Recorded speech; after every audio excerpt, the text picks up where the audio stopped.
There comes a moment in every life when the mind drifts toward what has not yet happened, and uncertainty begins its quiet whisper. We imagine the paths before us, branching in countless directions, each one filled with possibilities we cannot fully predict. And in that space of the unknown, fear tends to grow. Yet fear itself is rarely about what is. It is almost always about what might be. When one truly looks at this, it becomes clear that the future is nothing more than a thought, an image projected onto a screen that does not yet exist. But because we mistake the projection for reality, we tighten, we brace, we prepare for storms that may never come. And in doing so, we drain the life from the present moment. It is helpful to remember that there was a time when today was once the future you feared. Yet here you are, breathing, moving, living, navigating each moment as it unfolds. You've done this countless times, and somehow the path kept forming beneath your feet. The future has always bloomed into the present at precisely the pace needed, not faster, not slower. When you fear the future, you fear a ghost, you fear a thought. And when you fear a thought, you surrender your power to something that cannot touch you. The waves of tomorrow have not yet reached the shore. They remain far out at sea, shaped by winds you cannot predict. Yet that ocean has carried you this far, and it will carry you farther still. Consider the times when life surprised you, not with difficulty, but with beauty. Moments you never anticipated, coincidences that felt almost orchestrated, chances that appeared out of nowhere. These too were part of the future once, unnoticed in the fog of the unknown. But they arrived just the same. This tells you something important. The future is not merely a container of potential fear. It is also the birthplace of everything you will one day cherish. The mind tries to defend you by imagining obstacles in advance, but it cannot imagine the strength you will have by the time you reach them. It cannot imagine the clarity, the resilience, the people you will meet, the growth you will undergo. All the things that will make the future far more navigable than it appears from a distance. Think of a mountain seen from a plane. Impossible, intimidating, enormous. But walk toward it, step by step, and its shape begins to change. Paths become visible, footholds appear, the climb becomes manageable. The mountain never shrank. You simply grew into the person capable of climbing it. So it will be with whatever awaits you. If you trust that life unfolds naturally. If you trust that you will meet tomorrow with the same presence you bring to today. Then fear begins to loosen its grip, not because the future becomes predictable, but because unpredictability stops feeling like a threat. It starts to feel like a vast field of potential, a space where anything can happen, including miracles you have not yet imagined. You do not need to solve the future in advance. You only need to meet each moment as it arrives, because every moment that once terrified you eventually dissolved into memory, and every moment ahead will do the same. The river of time has carried you from your first breath to this very second, and it will continue to carry you effortlessly into whatever comes next. So breathe, allow the future to remain unwritten, and trust that you have always been part of a much larger harmony than fear can comprehend. When you pause long enough to feel this harmony, you begin to sense that life is not something happening to you, it is something happening with you. Every moment, every shift, every uncertainty, every quiet turn of the path is part of a rhythm far older than your worries. And when you lean into that rhythm, even gently, you start to notice that the future is not a destination waiting to judge you. It is simply the next note in a song you are already playing. Fear arises when the mind insists on conducting the entire symphony. But you were never meant to control the whole orchestra. You were meant to listen, to participate, to respond, to be part of the evolving music. And in that participation, there is a kind of ease, a willingness to let the unknown be unknown without demanding it reveal itself before its time. The future does not need to be predicted for you to move toward it. What you need is presence, the ability to stand where you are, breathe through what is real right now, and allow the steps ahead to form naturally, one moment at a time, one breath at a time, one choice at a time. If you watch nature, you'll see this wisdom everywhere. The tree does not fear the coming winter. It sheds its leaves because the cycle asks it to. The river does not fear the bends ahead. It simply flows, trusting that the banks will guide it. Even the smallest bird does not worry about the horizon. It lifts its wings and moves, moment by moment, sky by sky. There is a profound intelligence in this trust, an intelligence you also carry. The mistake many people make is believing that fear prepares them, but fear does not prepare, it paralyzes. Preparation happens in awareness, clarity, groundedness, never in panic. You do not become stronger by imagining every possible disaster. You become stronger by meeting each real moment with the fullness of who you are. And the truth is, you have already survived more than you remember. Countless challenges, countless uncertainties, countless moments when you doubted yourself. Yet here you stand, not by accident, not by chance, but because something in you knew how to continue. That same something will walk with you into every tomorrow. The future is not an enemy. It is not something to brace against. It is simply the next unfolding of your own becoming. Each day will reveal itself the way a sunrise does. Slowly, gently, inevitably. You cannot rush the light, and you cannot stop it. All you can do is receive it. When you meet life this way, without gripping, without forcing, without trying to outthink what has not yet occurred, something remarkable happens. The mind relaxes, the heart opens, and you begin to see possibility where fear once cast shadows. You find options you never considered, strengths you didn't know you had, guidance you didn't know you were capable of hearing. And as this clarity grows, the future shifts from something you fear to something you are quietly curious about. A place where new chapters wait, not to overwhelm you, but to shape you, teach you, expand you. Because the future is not a threat, it is a continuation, a deepening, a blossoming of the path you are already on. So, let the next moment come as it wishes. Let the next step reveal itself in its own time. And allow yourself to walk forward with the calm certainty that you are guided by far more than fear could ever understand. Because when you soften into this guidance, you begin to notice something subtle yet profound. Life has always been nudging you, shaping you, preparing you in ways you didn't recognize at the time. What once felt like detours were often alignments. What once felt like delays were quiet rearrangements. What once felt like loss was clearing space for what needed room to grow.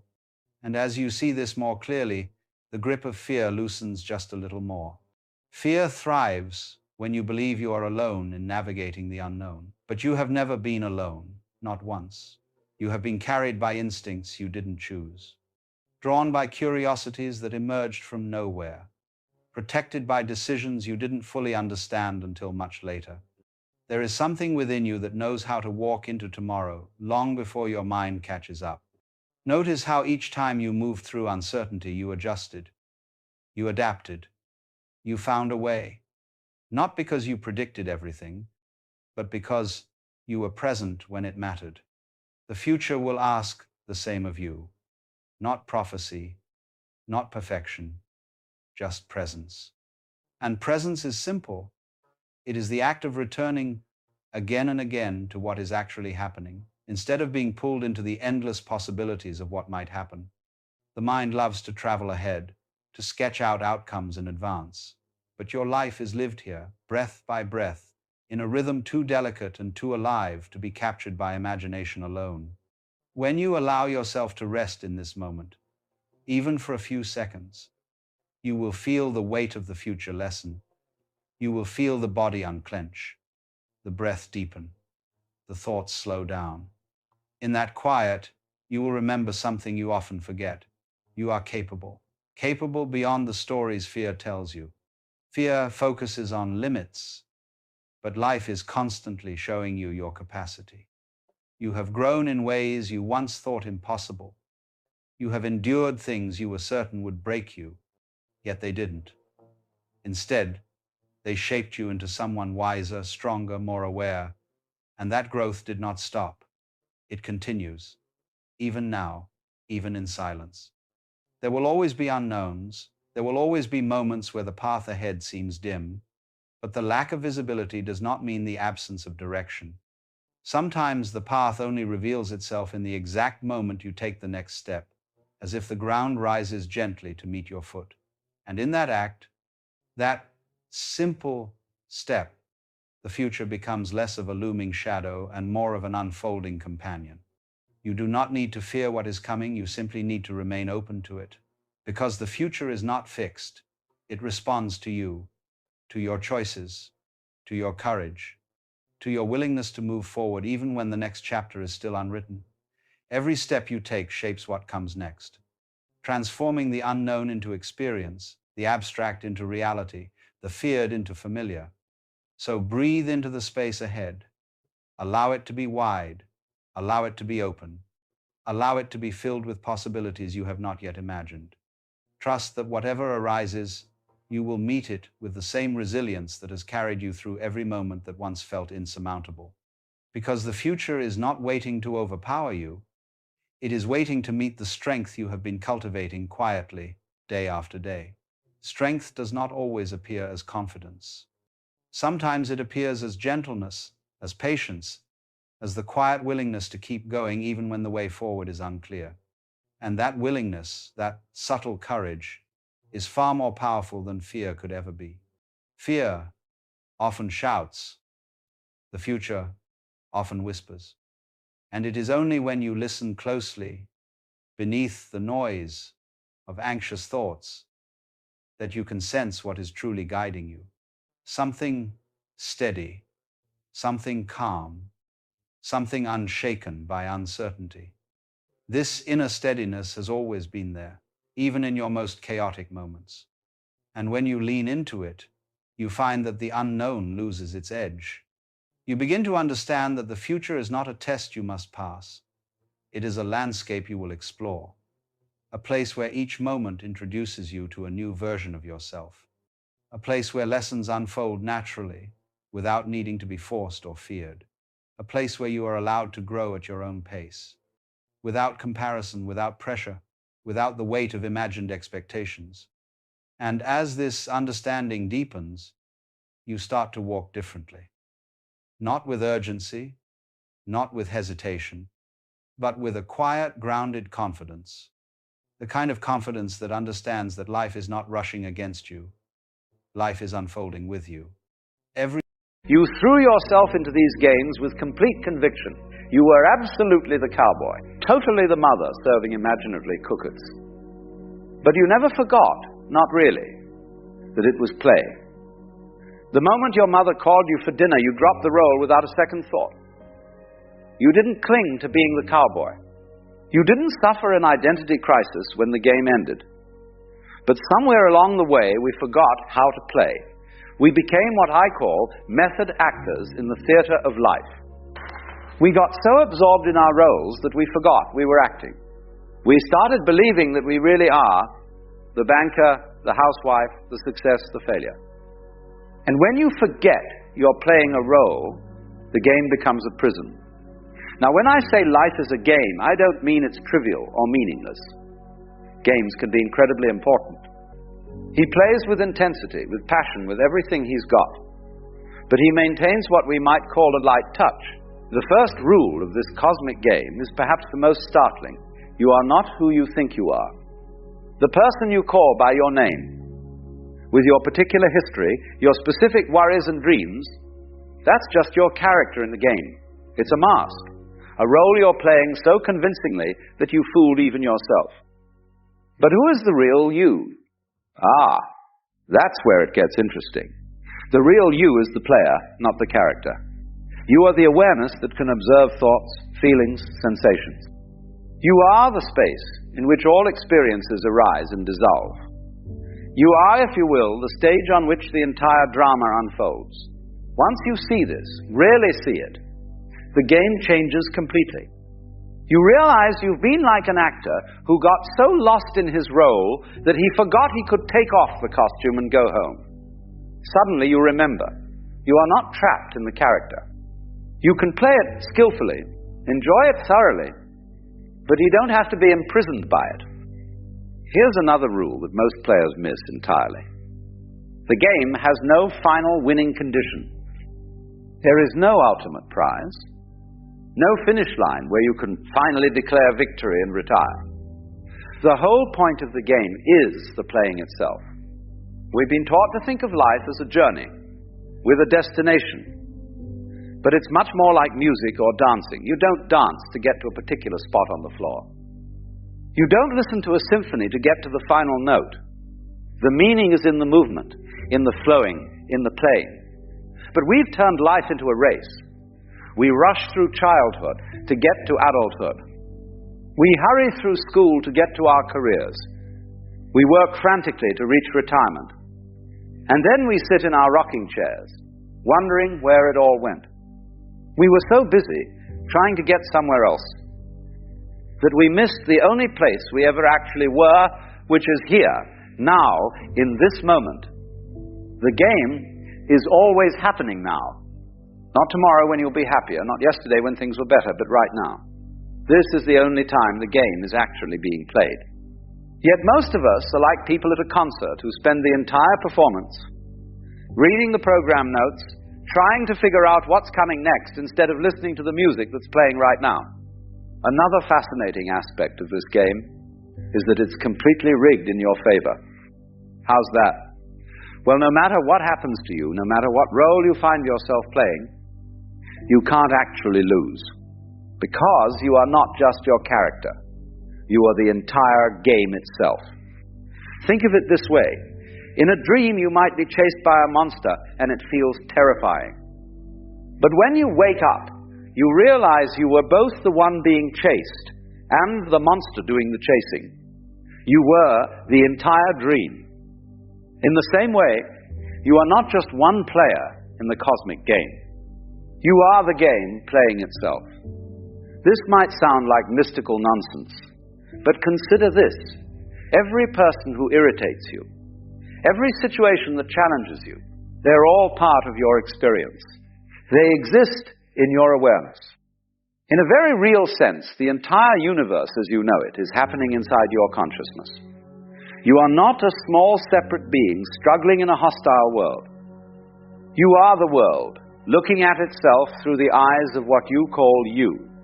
Once you get this joke, and it is a cosmic joke of the highest order, your whole approach to living changes.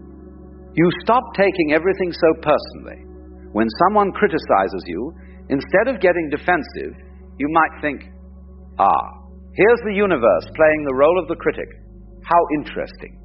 What can I learn from this performance? When you're facing a difficult situation, instead of asking, why is this happening to me? You might ask, why am I happening to this? Because if you are the entire game, then you are not the victim of circumstances. You are circumstances, appearing to yourself as challenges to make the game interesting. Now let me address something important. This doesn't mean you become passive or indifferent. Far from it. When you know you're playing a game, you can play it with tremendous skill and enthusiasm. You can care deeply about your moves while not being devastated, if they don't work out perfectly. You can love fully while not being destroyed, if that love isn't returned. You can work passionately while not being crushed, if your efforts don't immediately succeed. The secret is what I call playing with a light touch. It's like being a great jazz musician. You know the basic structure of the song, but you're always ready to improvise. You respond to what the other musicians are doing. You don't try to force the music into some predetermined pattern. You flow with it, play with it, dance with it. Most people approach life like they're playing classical music with a very strict conductor. Every note must be exactly as written. There's no room for spontaneity, no space for creativity. But life is much more like jazz. The basic rhythm is there, but within that rhythm, infinite possibilities exist for improvisation and play. Here's one of the most liberating rules of the game. You don't have to be consistent. You are under no obligation to be the same person you were 5 minutes ago. The character you've been playing, with all its limitations and problems, is not a permanent fixture. It's more like clothing you can change. We spend so much energy defending our self-image, protecting our reputation, maintaining our personality. But what if you could be anyone you choose to be in each moment? What if instead of being trapped by your past, you could reinvent yourself constantly? Not in a crazy, unstable way, but in a fluid, creative way that allows you to respond freshly to each situation. Children do this naturally. One moment they're a princess, the next they're a dragon, then they're a race car driver. They don't worry about consistency. They don't think, but wait, yesterday I was a princess, so I can't be a dragon today. And here's the beautiful thing. Every person you meet is you, wearing a different mask, playing a different role. That annoying colleague, that difficult relative, that stranger on the street who smiled at you, they're all you, exploring what it's like to be different characters in the great drama. When you see this, compassion arises naturally. Not the condescending kind of compassion that looks down on others, but the recognition that you're all in this together, all playing parts in the same cosmic theater. This doesn't mean everyone is the same on the surface level. Obviously, people have different personalities, different backgrounds, different ways of playing their roles. But at the deepest level, the awareness looking out through their eyes is the same awareness looking out through yours. We're all windows in the same house, each with a different view, but all part of the same structure. Now, let's talk about one of the trickiest aspects of the game. The part most people find hardest to master. How do you deal with suffering?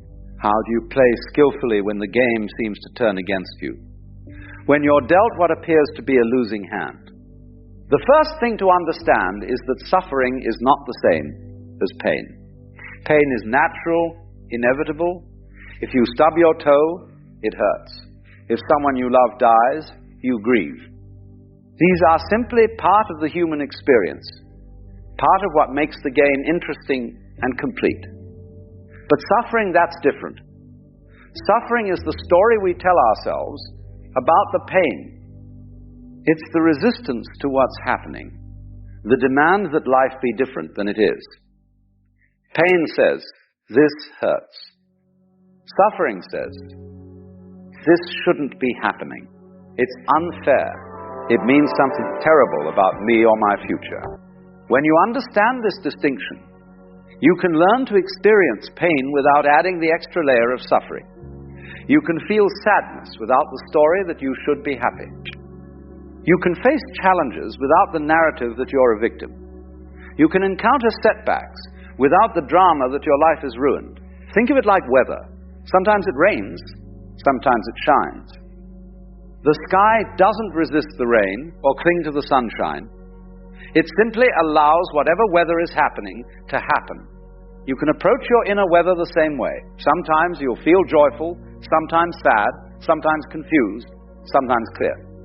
None of these states are permanent. They're all just part of the changing weather of consciousness. Here's another game rule that can save you enormous amounts of energy. You don't have to have an opinion about everything. You don't have to judge every experience as good or bad, right or wrong. Sometimes you can simply say, how interesting, and leave it at that. We've been trained to constantly evaluate, to always be deciding whether we like or dislike what's happening. But this constant judging is exhausting. It's like being a critic who can't simply enjoy a movie because they're too busy analyzing every scene. Sometimes you can just watch, just experience, just be present, without needing to have a position about it all. The master player learns to hold their opinions lightly. They might have preferences, but they don't cling to them. They can enjoy their favorite food without being upset when it's not available. The moment you think you have it all figured out, life will throw you a curveball. The moment you get comfortable with your role, circumstances will invite you to play a different part. Instead of resisting these surprises, you can learn to welcome them. They keep the game interesting. Imagine playing chess with someone who always made the same moves, or watching a movie where you knew exactly what would happen next. How boring would that be?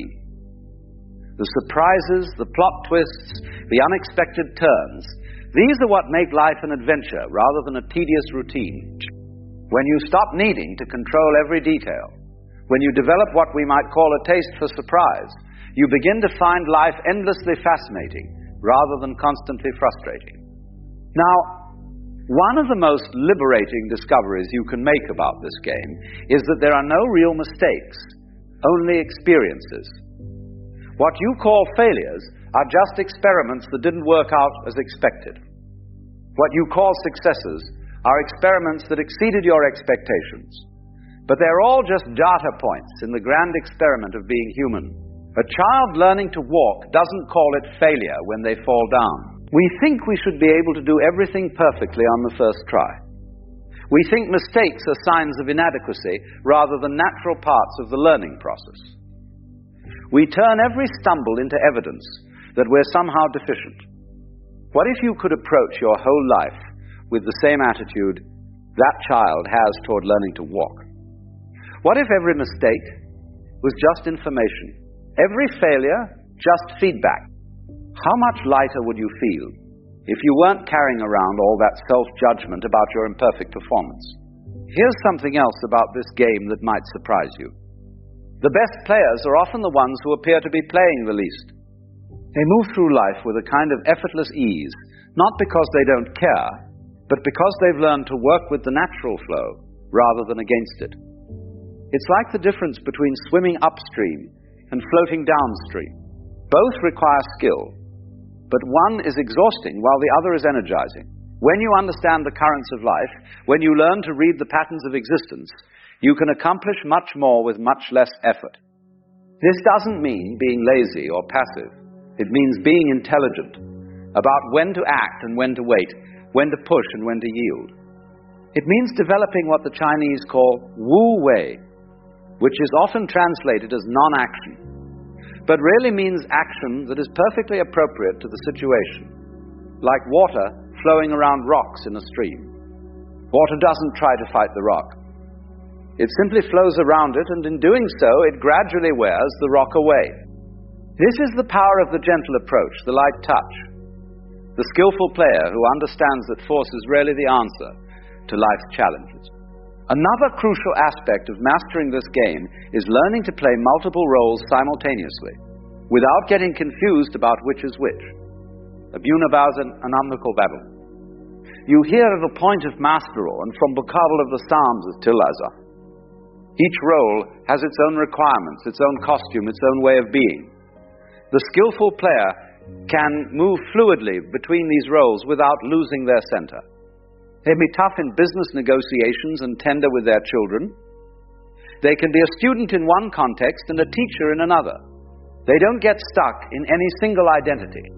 Most people make the mistake of trying to be the same person in every situation. They think authenticity means never changing, never adapting. But real authenticity is being appropriate to each moment, each relationship, each context. It's like being a skilled actor who can play many parts convincingly, because they understand the deeper truth that connects all roles.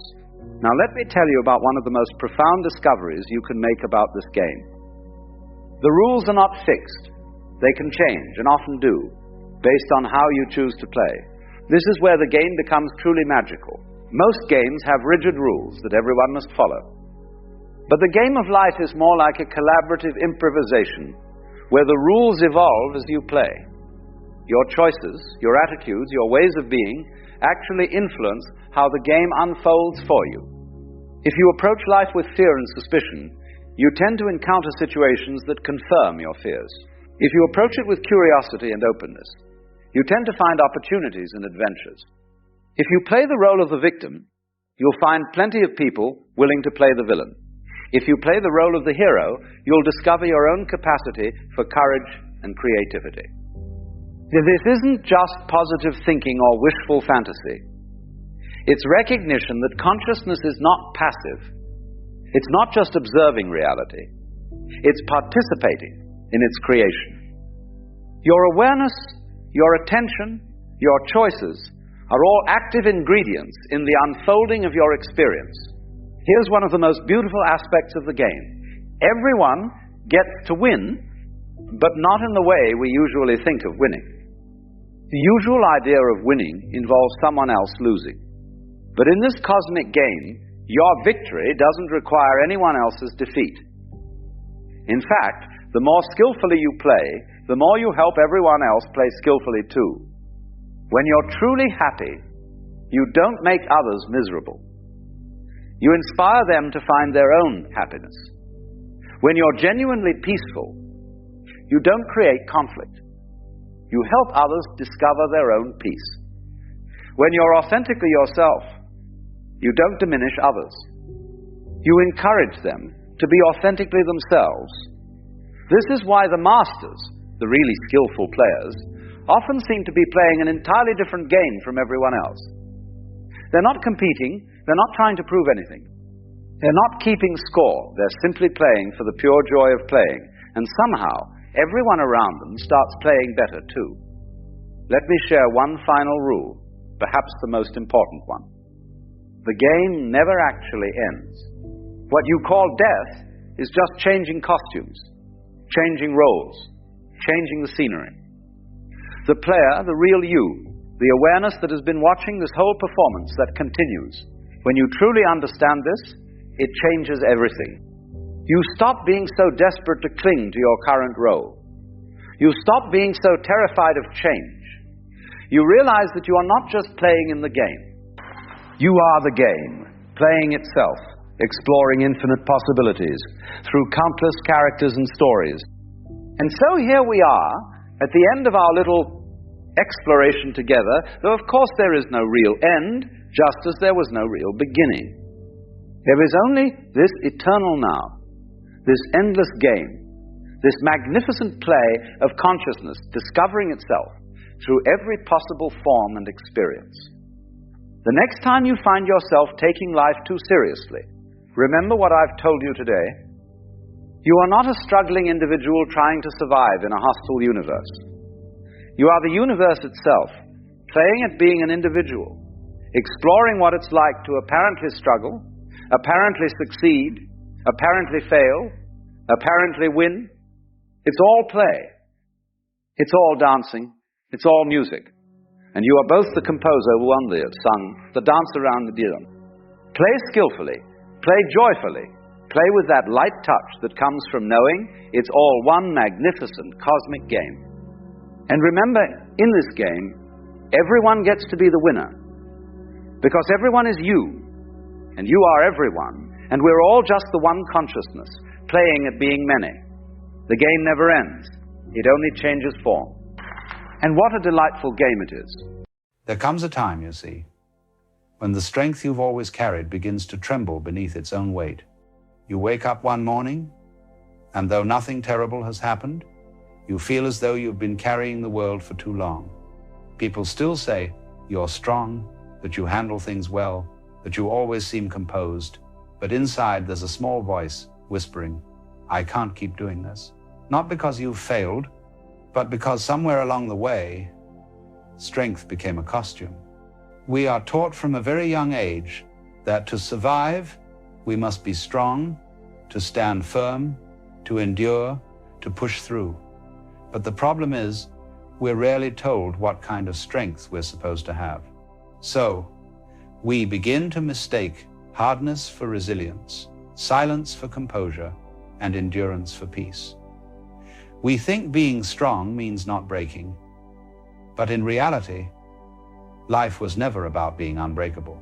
It was about learning how to flow, to bend, to soften, and to let go. You see, the ocean is strong not because it resists, but because it yields. It gives way to every current, yet nothing can destroy it.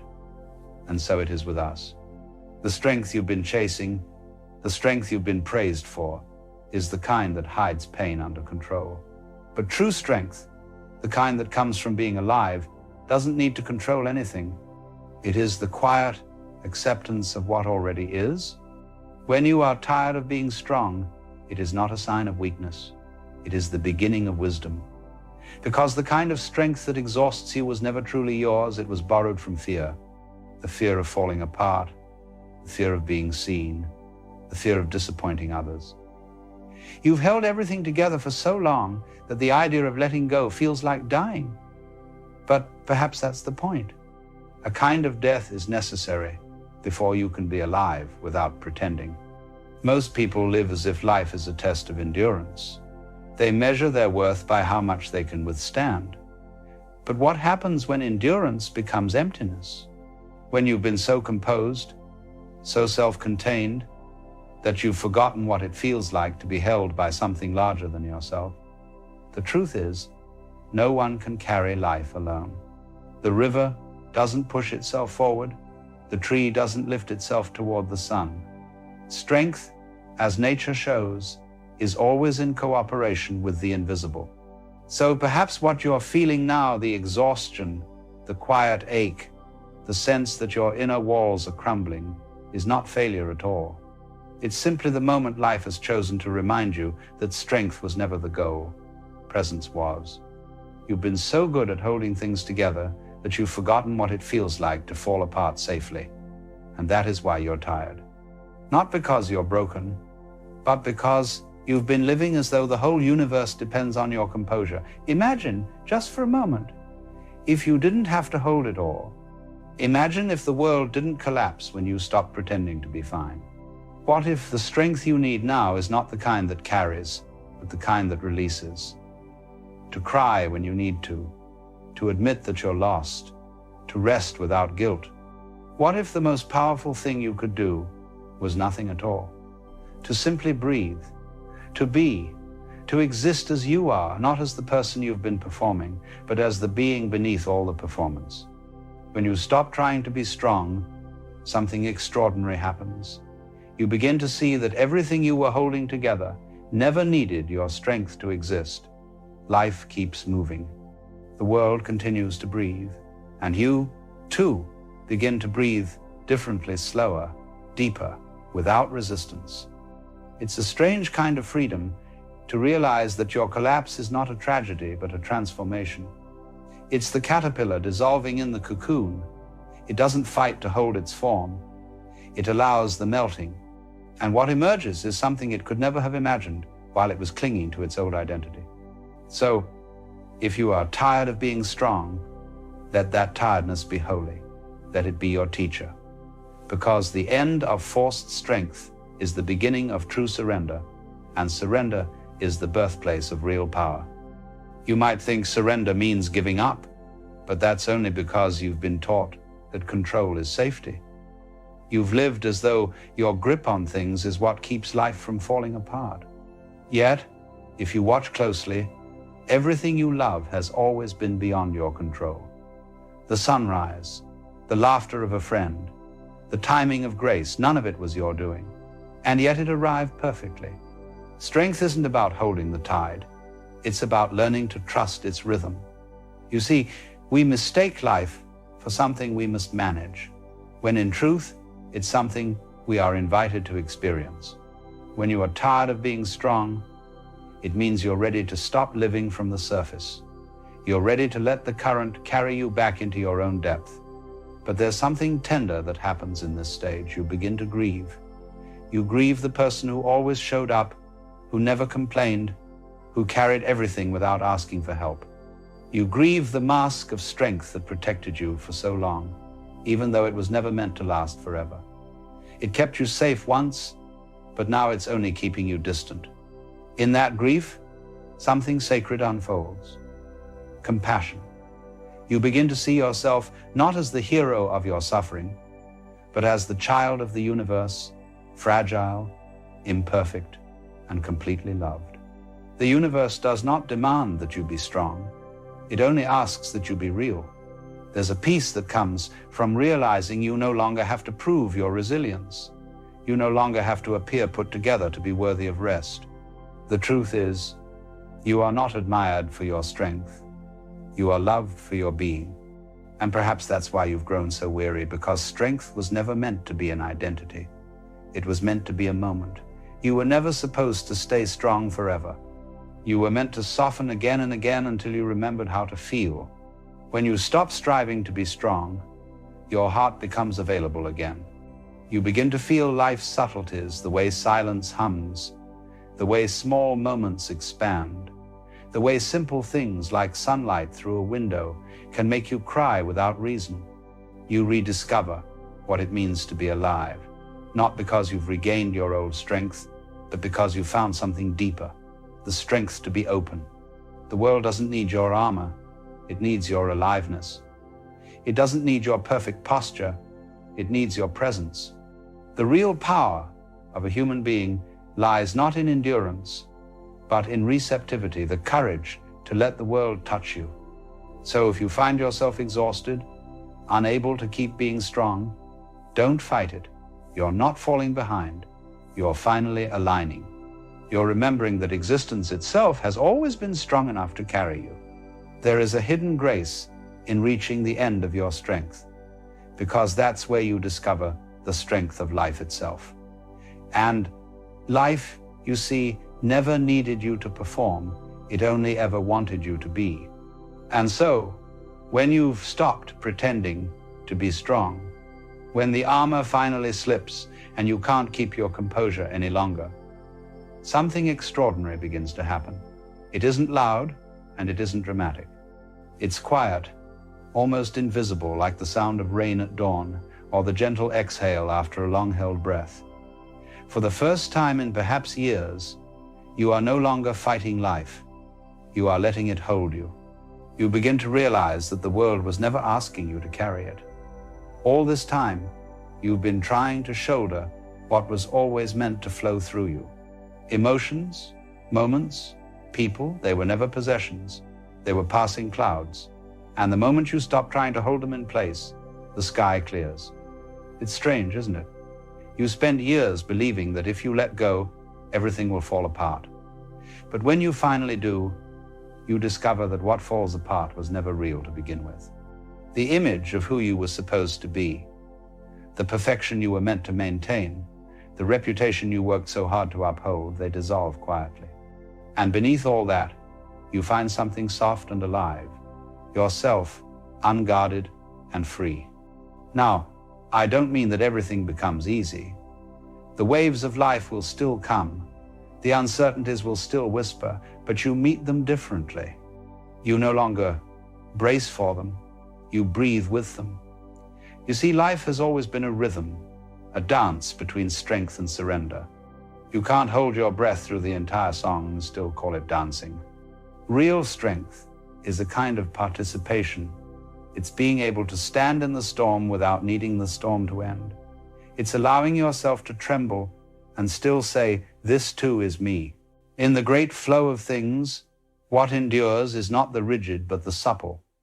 The bamboo bends and does not break. The river cuts through stone, not through force, but through patience. And in that same way, when you let go of the need to appear unshaken, you discover a resilience that cannot be destroyed. When you are tired of being strong, it's life calling you home, home to a way of being that is effortless, a way that doesn't strive to manage or maintain, but simply to move in harmony with what is. This is not resignation, it is awakening. The understanding that the universe was never separate from you. The wind that breaks the branch is the same wind that carries the leaf. There is a subtle peace that arises when you stop trying to be the one holding everything together. You realize that even your so-called failures were never really yours. They were the universe learning through you, expressing through your form for a while, then moving on. And when you see this clearly, the guilt fades. You no longer feel like you've disappointed life, because you begin to see you are life. You cannot fall out of it. It is in those moments, sitting quietly in your own company, where strength and softness finally become one, you start to notice things again. The taste of morning coffee, the rhythm of your breathing, the way sunlight spills through the curtains, small, ordinary miracles that had been drowned out by your endless effort to stay strong. You realize how much beauty you missed while you were busy being unbreakable. So now you can finally rest. You can let life hold you instead of trying to hold it all together. You can admit that you don't always know what you're doing, that you're not always fine, and that maybe you never had to be. Because in truth, strength was never about never falling. It was about learning to land. You see, the tree that loses its leaves each winter does not mourn their loss. It trusts the cycle. It knows that what falls away will one day return, transformed. And you, too, are part of that same rhythm. The self that breaks is not dying, it is shedding. The weariness you feel is not the end, but the beginning of renewal. There's something deeply freeing about realizing that you don't have to earn peace. You don't have to prove your worth through resilience. Peace comes when you no longer resist what is. It comes when you stop reaching for tomorrow and simply rest in the completeness of now. When you stop trying to be strong, you become real. You begin to love without condition, to feel without shame, to exist without needing to explain. The softness you once feared becomes your strength. It's the kind of power that doesn't dominate, but understands, that doesn't force, but allows. It's easy to think that the world only respects the loud and the unyielding, but all things that endure, mountains, oceans, silence, do so through stillness. That stillness is your true strength. It isn't born from control, but from connection. It's the strength of water, of breath, of being at peace with not knowing. So, when you feel yourself faltering, when you can no longer keep up the act of composure, don't resist it. Sit down, breathe, and let yourself be carried. You don't need to fix what was never broken. You only need to remember that you are allowed to be soft. Because what holds this universe together is not force, but love, not effort, but flow. And the moment you stop fighting that truth, life rushes back in, not to demand more of you, but to remind you that you were never alone in the first place. Strength was never the goal, you see. The goal was wholeness. And wholeness includes everything: the tears, the laughter, the fatigue, the surrender. So if you are tired of being strong, you are right where you need to be. The storm is not against you, it's clearing you. And when the rain finally stops, you'll find yourself standing in a world that feels strangely new, not because it changed, but because you did. You stopped pretending to be the one carrying the world and allowed the world to carry you.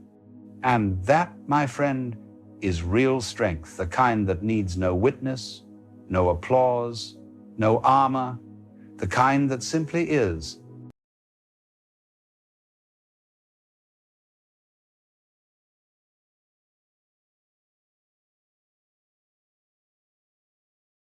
Just to be alive. It is so plain and so obvious and so simple. Yet everybody rushes around in a great panic as if it were necessary to achieve something beyond themselves. Have you ever noticed that suffering is not so much in the pain itself, but in the way we cling to it, resist it, and try to escape from it? It's curious, isn't it? The moment you resist a thing, you magnify it. The moment you push against a thought, you give it strength. And so, much of what we call suffering isn't in the rain that falls upon us, but in the way we curse the storm. Now, I'm not suggesting that life is free of difficulty. Far from it. Life has always been a dance of opposites. Pain and pleasure, gain and loss, birth and death, they are as inseparable as the front and the back of a coin. But here is the trick. You see, suffering is not the same as pain. Pain is simply what is. The sting of loss, the ache of the body, the tears of parting, these are natural as the tides. But suffering is the story we weave around it. It is the why me. It is the clinging, the holding on, the desperate attempt to control what was never in our control. There is an old saying in Zen, let go or be dragged. And this is precisely the matter at hand. When you stop clutching, when you let the river flow, you find that the water carries you. But when you stiffen, when you insist on paddling against the current, you exhaust yourself. And then, of course, you call that exhaustion suffering. Now imagine this for a moment. Suppose you are sitting in a concert hall, listening to the most marvelous symphony. The violins rise, the horns call, the drums thunder, and then there are those soft silences between notes. If you tried to cling to one particular note, one particular moment, you would miss the music entirely. And yet that is what so many of us do with life. We clutch to the past, we resist the present, and we demand that the future turn out just so. And in this struggle, we suffer. Muddy water is best cleared by leaving it alone. Isn't that delightful? You stir up the pond, and then you panic, wondering why you cannot see. But if you would only stop meddling, if you would let the water settle on its own, it becomes clear again. This is the essence of ending suffering. To stop trying to force clarity, to stop grasping for control, to let life be. And yet, here comes the paradox. The very moment you try to let go, you will find yourself grasping at letting go. You will say, I must stop suffering, I must drop it, I must let it go. And suddenly, suffering is right back in the room, laughing at you. So, what do? You don't do. You notice, you watch. You become aware of this game you are playing. And in that very awareness, a kind of miracle happens. The grasping begins to loosen on its own. This is why I often say, man suffers only because he takes seriously what the gods made for fun. Life is a game, a play, a cosmic hide and seek. You are it, pretending not to be it.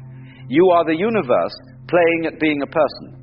And the moment you recognize that this whole drama isn't meant to be taken with such deadly seriousness, you begin to laugh at your suffering. And what happens when you laugh? You loosen, you breathe, you live. Think of a child.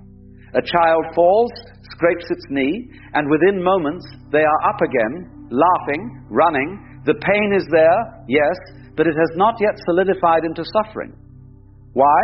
Because the child has not learned to weave long stories about it. They haven't yet learned to cling. But we as adults become very good at storytelling. We carry our wounds like treasures, retelling them, protecting them, building identities around them. And in this endless narration, we suffer far more than the original wound ever required. So let me tell you a story. One you may have heard before, but it bears repeating. There was once a Chinese farmer. One day, his horse ran away, and the neighbors came and said, "Oh, that's too bad." And the farmer simply replied, "Maybe." The next day, the horse returned, bringing with it 7 wild horses, and the neighbors came again and said, "Why, how wonderful!" And the farmer said, "Maybe." The day after, his son tried to ride one of the wild horses, and he was thrown off, breaking his leg. The neighbors rushed in, "Oh, that's terrible." And again, the farmer said, "Maybe." The very next day, conscription officers came, looking for young men to draft into the army. But because the son had a broken leg, they passed him by. And the neighbors cried, "How fortunate!" And the farmer, as always, replied, "Maybe." Now, the point of this story is not about being clever or detached. It's about seeing that life is endlessly unfolding, and our judgments of good and bad, fortunate and unfortunate, are terribly short-sighted. When you see this, you begin to loosen your grip on things. You stop suffering over each twist of the plot, because you realize you are not meant to judge the story, you are meant to experience it. Man is a little bit afraid. He wonders what will happen next. But that is precisely the adventure. The attempt to escape suffering is often the very root of it. You fear the unknown, you fear loss, you fear death. But all of these are part of the adventure. The trick, you see, is not to get rid of the storm, but to learn to dance in the rain, not to abolish the silence, but to hear the music within it, not to conquer death, but to realize that death is what makes life so exquisitely alive. And so, if you wish to stop suffering now, don't begin with the attempt to rearrange life. Begin with the way you see it. Look at the river, look at the sky, look at your own thoughts, rising and falling like clouds, and see they were never under your control anyway. when you allow them to flow, you discover a strange thing. Suffering evaporates, and in its place there is a kind of deep, wordless peace. It is not the peace of having solved everything, but the peace of no longer needing to. The more a thing tends to be permanent, the more it tends to be lifeless. Suffering comes from our desperate attempt to make the impermanent permanent. We want the joy without the loss, the life without the death, the gain without the risk. But this is to want a one-sided coin, and a one-sided coin does not exist. When you see this, when you truly see it, you stop fighting the rhythm of life, and in that moment suffering dissolves. So perhaps the invitation is not to escape suffering, but to see through it, to recognize it as a trick of the mind, a tightening where loosening is possible. And in this recognition, right here, right now, you are free. So we have this feeling of being a lonely little me, inside a bag of skin, looking out at a world that is foreign and often threatening. We feel that we came into this world. But did you? Or did you come out of it? Like an apple comes out of an apple tree. Have you noticed this peculiar illusion we carry? The sense that we are strangers in the universe, accidental visitors, isolated egos inside these fragile shells of flesh. We imagine ourselves tossed into a world that does not belong to us, that is indifferent or hostile. And because of this illusion, we feel lonely. We feel afraid. We feel the weight of being a separate self, adrift in a vast, uncaring cosmos. But pause for a moment. Ask yourself honestly, did you really come into this world? Or did you come out of it? Just as a leaf comes out of a branch, just as the wave rises out of the sea, the universe has been unfolding for billions of years. And here you are, a blossoming, an expression, a ripple in its eternal dance. You are not a visitor. You are the happening itself. Consider the wave. A wave curls upon the ocean surface. It rises, takes form, gathers strength, and if it could think, it might say, look at me, I am a wave, I am important, separate, special. But the wave also fears. It sees its own end approaching as it tumbles toward the shore. It trembles at the crash, thinking it will vanish forever, and so it suffers. But what the wave forgets, what we forget, is that it is never separate from the ocean. Its water is the ocean's water. Its motion is the ocean's motion. The crash upon the shore is not the end of the wave, but a transformation. It returns to the sea, just as it always was the sea. You are that wave.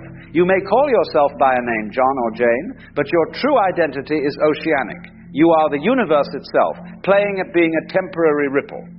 And when you see this, fear dissolves. Loneliness fades, because you realize you cannot fall out of the ocean. You cannot be lost. You are the ocean, forever folding into new forms. Now let's deepen this. The universe is not merely ocean, but a great play of opposites.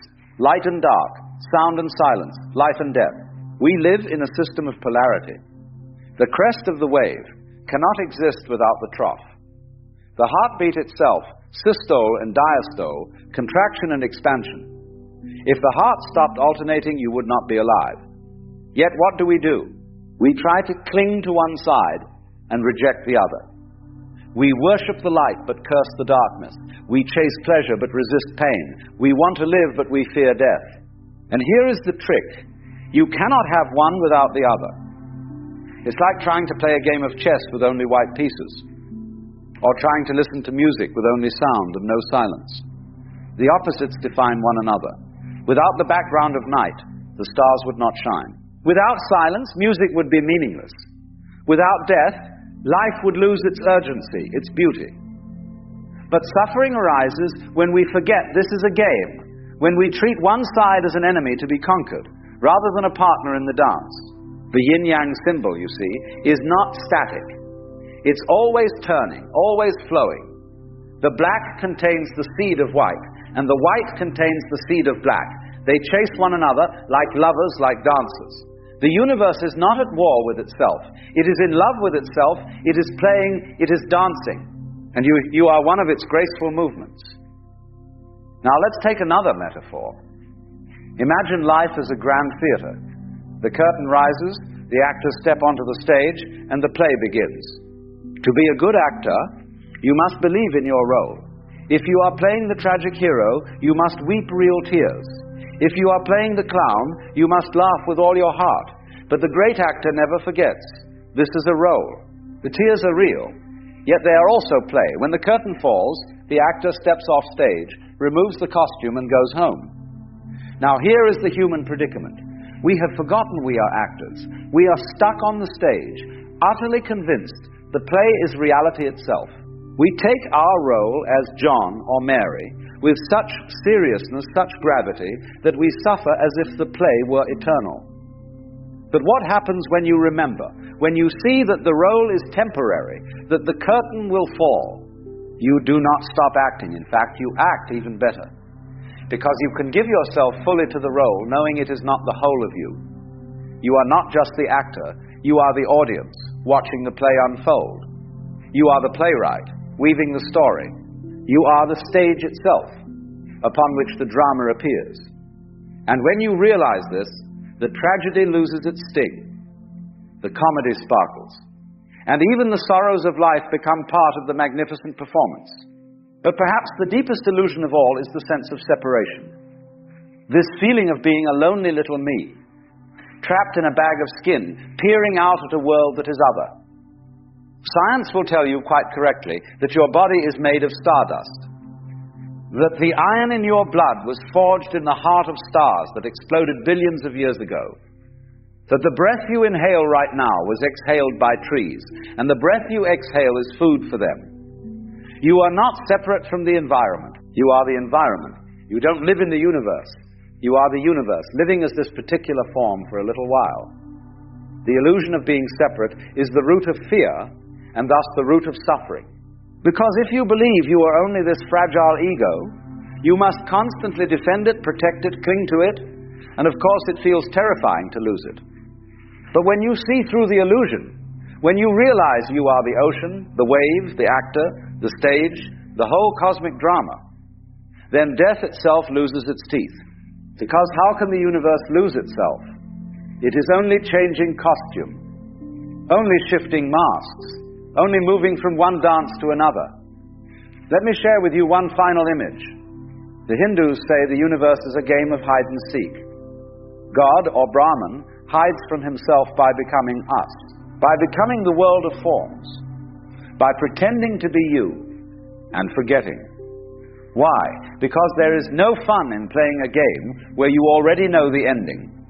So the self hides from itself, takes on the disguise of you, and pretends to be lost. And the whole adventure of life is the thrill of seeking. But sooner or later, the game reaches its turning point. The mask slips, the curtain is lifted, and you remember, it was me all along. I was the seeker and the sought, the hider and the finder, the player and the game. And then you laugh, because you realize suffering was never more than forgetting the playful nature of it all. You are the aperture through which the universe is looking at itself and exploring itself. And when you know this, not as an idea, but as a lived reality, life transforms. The fear of death loosens. The grip of loneliness fades. The seriousness of suffering dissolves. Because you remember, you are not merely in the cosmos. You are the cosmos. And this whole drama, with its joys and sorrows, is your play. So how does one stop suffering now? The ego's first instinct is to find a method, a technique, a new thing to do, to try even harder to control the game. But that is like a person trapped in quicksand, struggling. It only sinks them deeper. The way is not to grasp, but to let go. We human beings are funny creatures. When faced with the challenge of suffering, our first thought is always, what should I do? We want a prescription, a technique, a map. We want some clever method that will finally fix it all. But do you see the trick here? The very one who is suffering, the grasping, anxious self, is the one trying to end suffering. It's like a dog chasing its own tail, or like a man in quicksand who thrashes and flails, only to sink deeper with every effort. The harder you try to be free, the more tightly you bind yourself.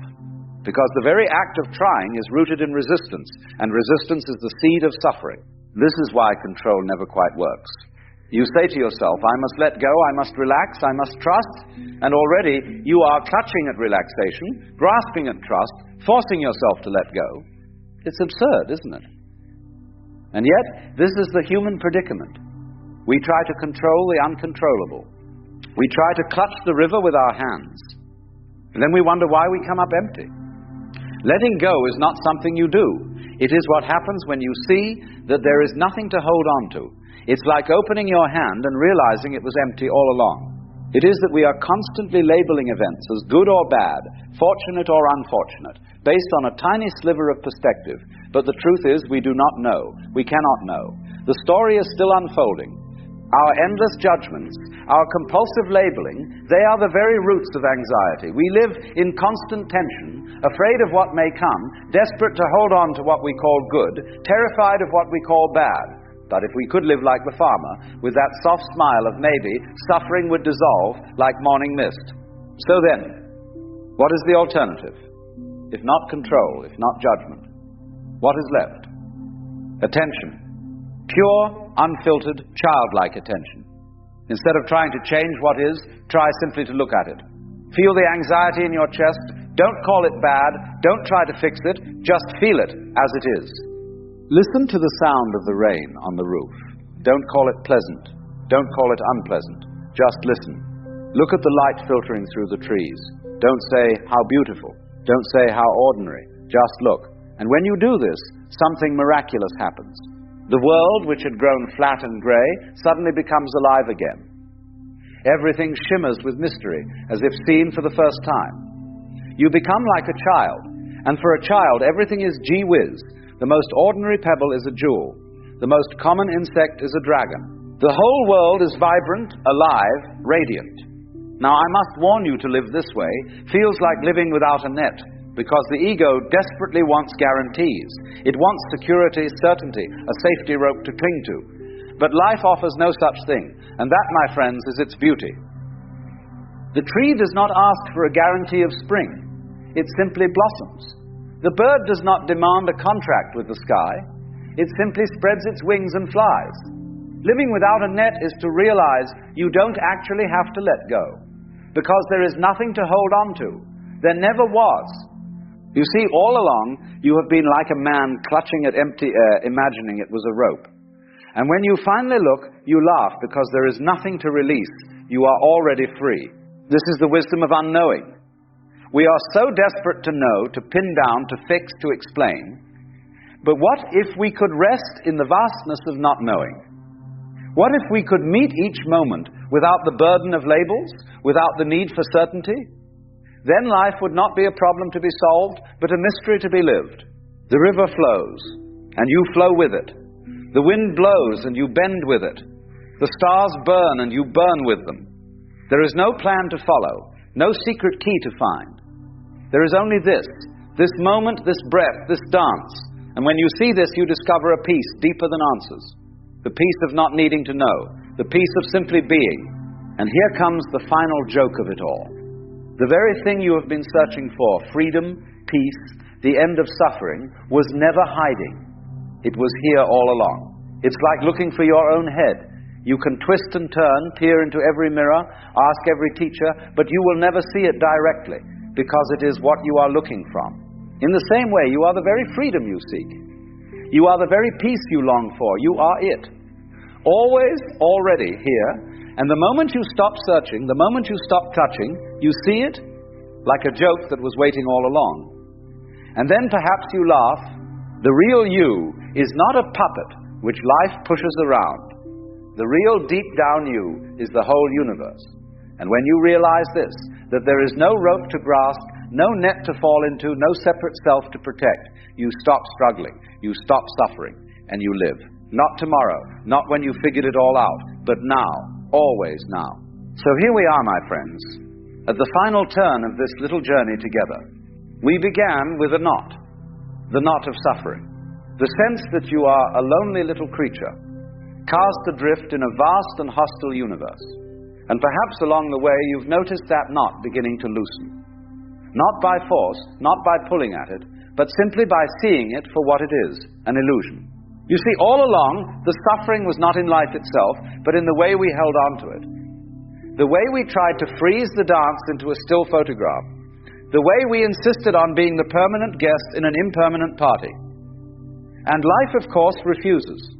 Life moves, it dances, it breathes, and so our suffering was the friction between our demand for solidity and the universe's endless fluidity. Now, let us tie the threads together. We began with separation, a skin-encapsulated ego, looking out through the eyes as if through tiny windows, fearing the world outside.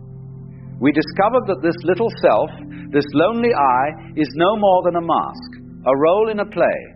And behind the mask, why behind the mask is the entire theater, the stage, the lights, the script, the orchestra, the audience. All of it is you playing hide and seek with itself. And what a marvelous trick it is to hide from yourself so thoroughly that you can forget your true nature, only to rediscover it with a rush of laughter and tears. For what is enlightenment but a cosmic game of peekaboo?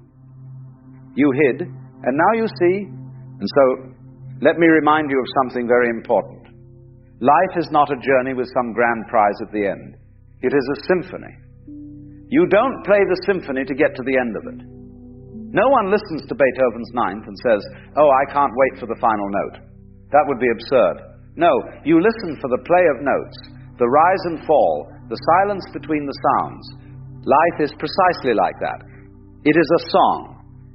And you are invited to sing along, not to rush to the final chord. The meaning, you see, is not waiting at the finish line. The meaning is now, in the laughing child, in the sound of rain against the window, in the pulse of your own breath. The tragedy of human suffering is that we forget the music and try to turn it into a race. We strain to arrive, all the while missing the very thing we came for, the dancing of the notes. And this is why, you see, the masters, the sages, the poets, they laugh. They laugh not because they mock life, but because they finally got the joke. They realized that there was nothing to get. Now, think for a moment of a dancer. A dancer does not dance to arrive at a particular spot on the floor. If they did, the quickest way would be to walk directly there. No, the dancer dances because the movement itself is the delight. So too with the universe. It does not spin galaxies into being because it needs them to arrive somewhere. It spins because spinning is its joy. You are not here to accomplish some divine checklist. You are here because the cosmos could not resist the artistry of making a you. You are its pirouette, its laughter, its brushstroke of color. But remember this, the dance always includes its opposite. The spin requires the stillness. The music requires the silence. The wave requires the trough. So don't imagine that to live in harmony means to avoid sorrow, or to escape death, or to outrun the shadow. To live is to embrace the shadow as the partner of the light, to hold both hands in the dance. Suffering only arises when we insist on clinging to one hand and rejecting the other. Think once more of the wave. The wave rises, curls, and crashes, and all the while it trembles, saying, "I must not end. I must hold myself together." But the truth is, the wave never ends. Its water was the ocean all along. When it falls, it simply returns to itself. And you, dear listener, are precisely the same. You are not something apart from this grand ocean of being. You are the ocean waving.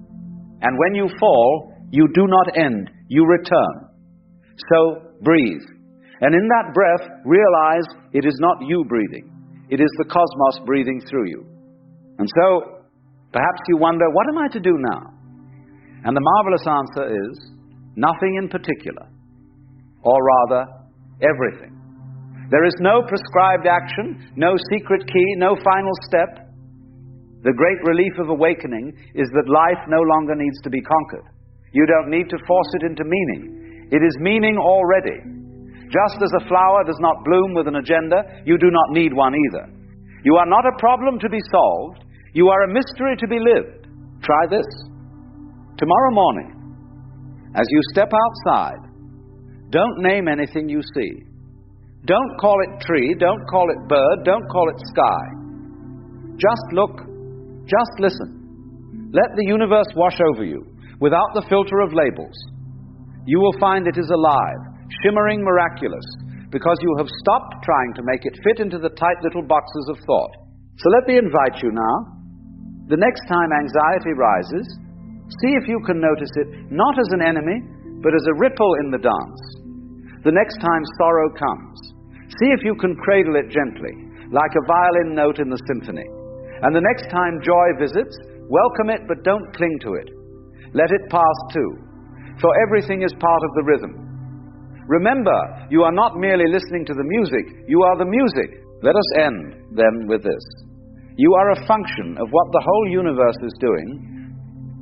In the same way, a wave is a function of what the whole ocean is doing. You are not a puppet dangling on strings, nor a stranger lost in a foreign land. You are the land, the strings, the puppeteer, the play, the laughter, the tears. So when you suffer, remember, it is the universe stretching itself into form, into contrast, into dance. And when you let go, you realize that you were never separate at all. So go now, not with heavy commandments, but with curiosity. Look out the window. See the sky, the leaves, the people passing by. Hear the hum of life around you.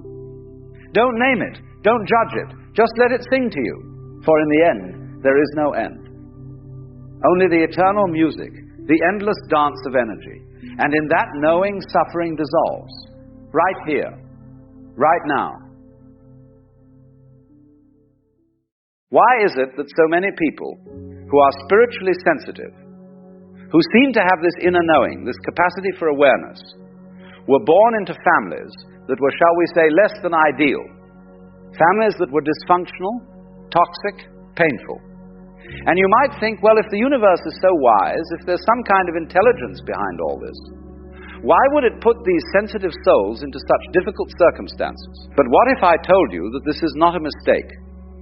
What if the very thing you've been cursing, the very situation you've been trying to run from your entire life, is actually the most important, not because suffering is noble, but because sometimes the hardest soil produces the strongest trees. See, we have this notion that spiritual awakening should come through pleasant experiences, through meditation retreats, through reading wise books, through sitting quietly in beautiful gardens. And yes, these things can help. But the real awakening, the kind that shakes you to your bones, often comes through fire. It comes through difficulty. It comes through having everything you thought you needed stripped away until all that remains is what you truly are. Think about it this way. If you were born into a perfectly harmonious family, where everyone was kind and understanding, where love flowed freely and naturally, would you ever question anything? Would you ever look deeper? Would you ever have to develop that inner strength, that capacity to see through illusion? Probably not. You'd simply flow along with the current, never knowing there was anything else. But a toxic family, a dysfunctional family, they give you something else entirely. They give you friction. They give you problems that cannot be solved by ordinary means. They give you situations where you cannot simply go along with what everyone else is doing, because what everyone else is doing is clearly mad. And in that friction, in that impossibility, something begins to wake up. Let me put it to you another way. When a grain of sand gets into an oyster, it irritates, it hurts. The oyster cannot simply eject it. So what does the oyster do? It begins to coat the grain of sand with layers of nacre, slowly, patiently, and eventually that irritating grain becomes a pearl. The most beautiful thing the oyster creates comes from the thing that hurt it most. Your toxic family was the grain of sand. And you, through all your struggles, through all your pain, through all those years of trying to understand why they were the way they were, you've been creating. You've been developing something that people born into easy circumstances never have to develop. Wisdom. Real wisdom. Not the kind you read in books, but the kind that comes from having to figure out how to survive when everything around you is chaos. But here's where it gets really interesting. A toxic family doesn't just create problems. It creates a very specific kind of problem. It creates confusion about love. And this, strange as it sounds, is the gateway to awakening. You see, most people never question what love is. They simply accept whatever their family taught them. If their family was loving, they assume that's what love looks like. If their family was distant, they assume love is supposed to be distant. They never have to think about it. They never have to examine it. They simply repeat the pattern. But when you're born into a toxic family, you cannot do this. The pattern is so obviously broken that you cannot simply repeat it. You might try it first. Many do, but eventually something in you rebels. Something in you says, no, this isn't right. This isn't what love is supposed to be. And in that moment of rebellion, in that refusal to accept the pattern, you've taken the first step toward awakening, because now you must figure out for yourself what love actually is. You cannot rely on what you were taught. You cannot trust the programming. You have to go deeper. You have to look within.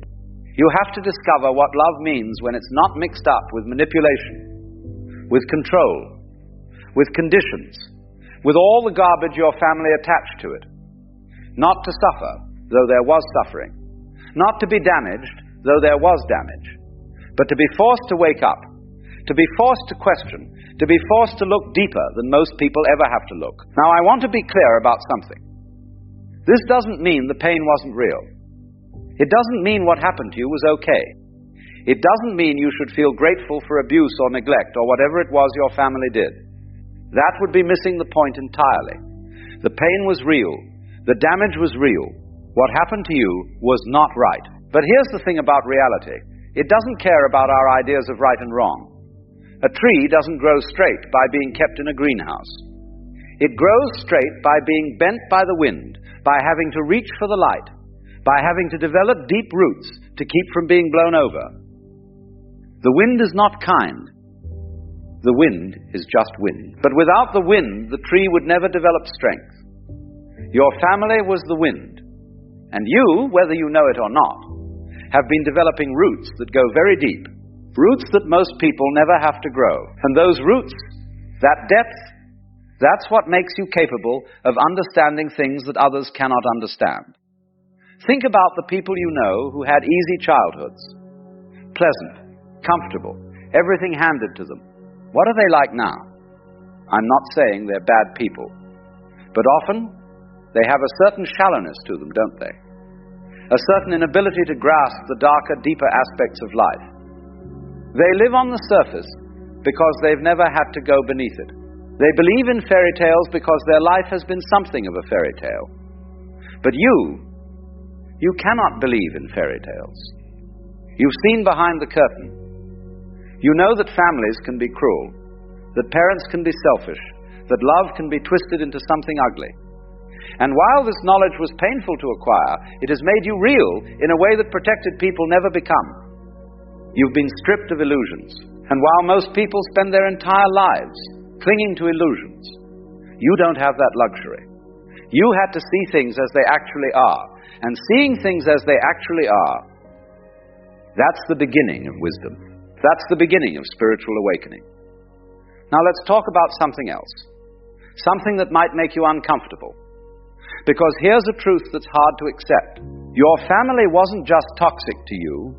They were toxic because they were wounded. They were wounded because their parents were wounded. And their parents were wounded because their parents were wounded. It goes back and back and back, generation after generation, each one passing on the pain they received because they didn't know how to do anything else. You are the culmination of all that pain. All those generations of wounds, they all flowed into you. And you were the one who finally said, this stops here. You were the one who finally looked at the pattern and said, no more. I will not pass this on. I will not continue this cycle. And that is why you're different. That is why you were chosen, if you want to use that word. Not because you're special in some ego sense, but because your soul was strong enough to say, I will carry this weight. I will be the one who breaks the chain. Think about what that means. Your family, as toxic as they were not your enemies. They were your teachers.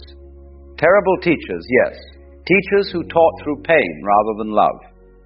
But teachers nonetheless. They showed you exactly what not to do.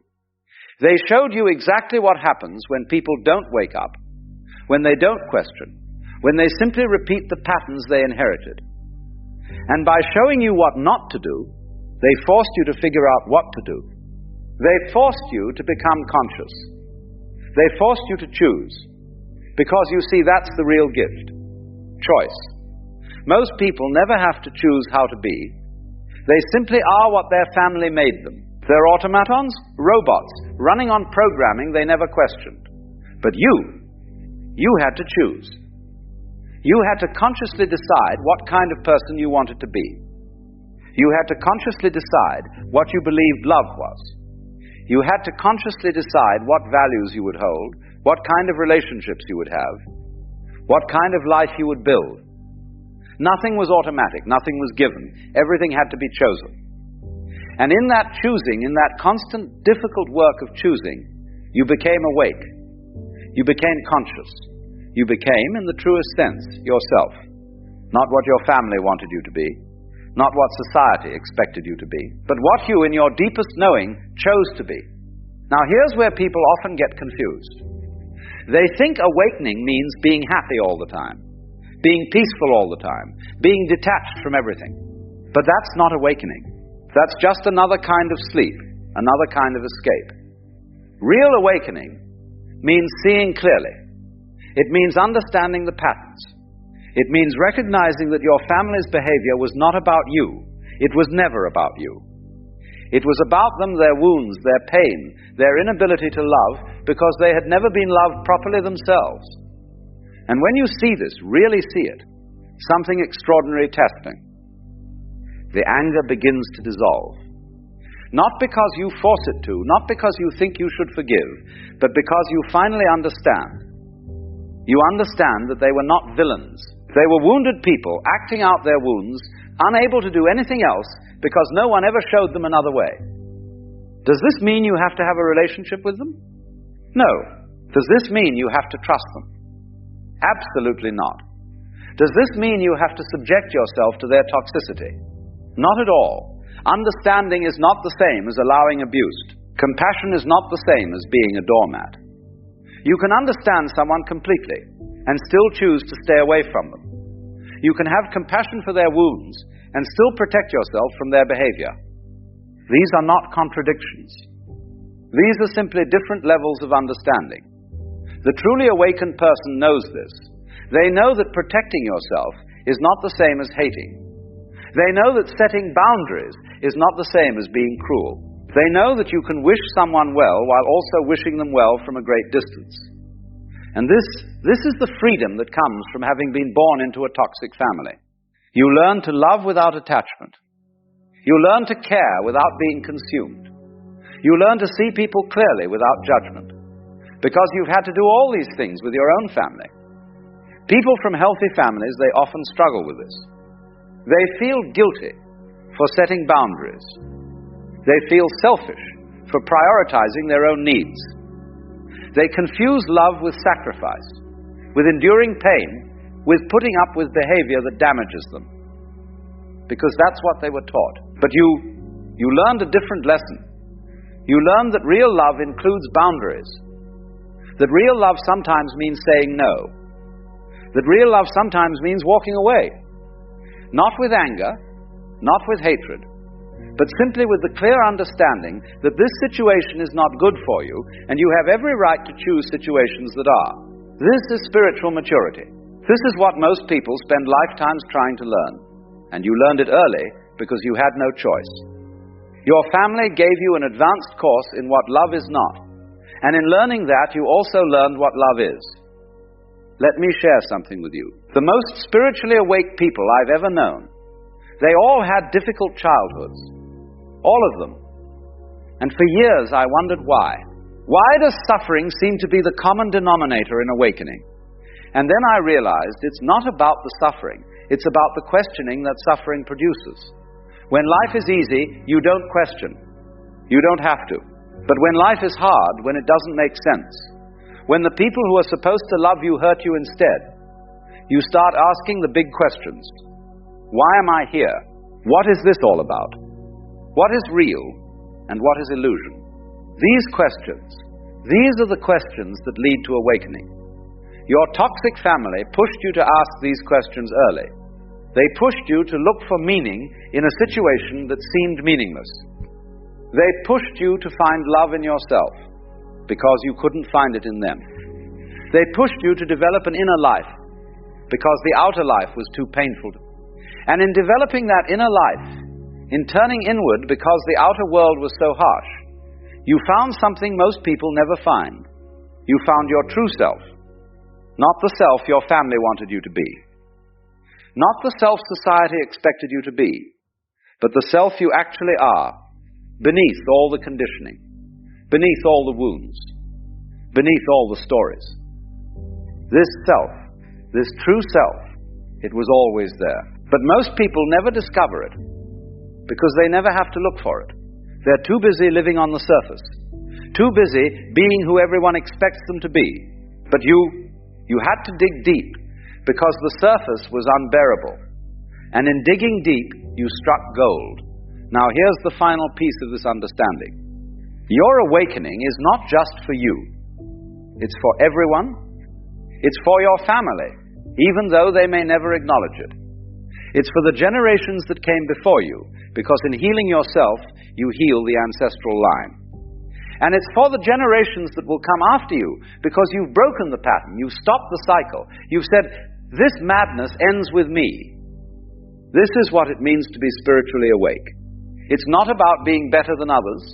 It's not about being special. It's about being awake enough to see the patterns, strong enough to break them, and brave enough to choose differently even when it's difficult. Your toxic family was the darkness that forced you to find your own light. They were the problem that forced you to become the solution. They were the question that forced you to find the answer.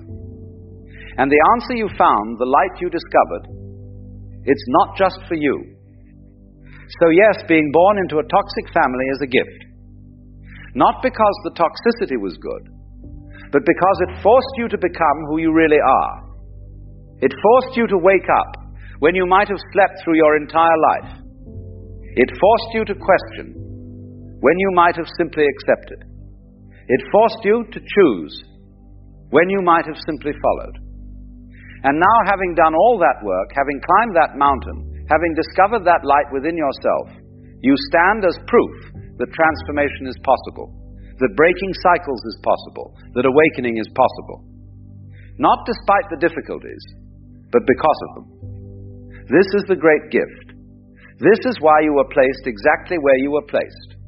Not to suffer, but to awaken. Not to be broken. You know, there's something rather curious about human relationships. We walk through life believing that the people closest to us, those we love, those we trust, have our best interests at heart. And perhaps they do. Or perhaps we've confused their needs with our well-being. Perhaps we've become so accustomed to saying yes that we've forgotten what it feels like to say no. And so we carry on, nodding along, extending ourselves, stretching ourselves thin, until one day we look in the mirror and wonder where we went. When did we become this person who lives entirely for others? Now I want you to consider something. If you were to sit quietly for just a moment, really quietly, and ask yourself, when was the last time I did something purely for myself? What answer would come?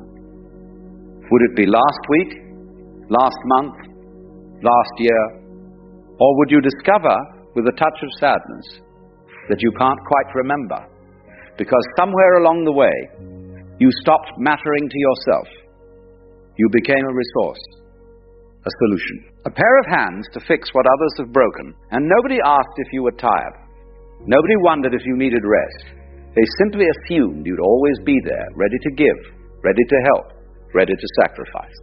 This is what we're going to talk about today, not the grand tragedies of life, but the small, quiet thefts. The ways people ask things of you that steal your peace, drain your energy, and leave you wondering why you feel so empty. Because you see, it's not always obvious. They don't come with a sign saying, I'm about to take advantage of you. No, they come with tears, with guilt, with phrases like, but you're my father, or you're my sister, or if you loved me, you would. And before you know it, you're carrying a weight that was never meant to be yours. So let me share with you 5 things that people will ask of you. 5 things that sound reasonable on the surface, but are anything but. And more importantly, why staying away from people who make these requests might be the wisest thing you ever do.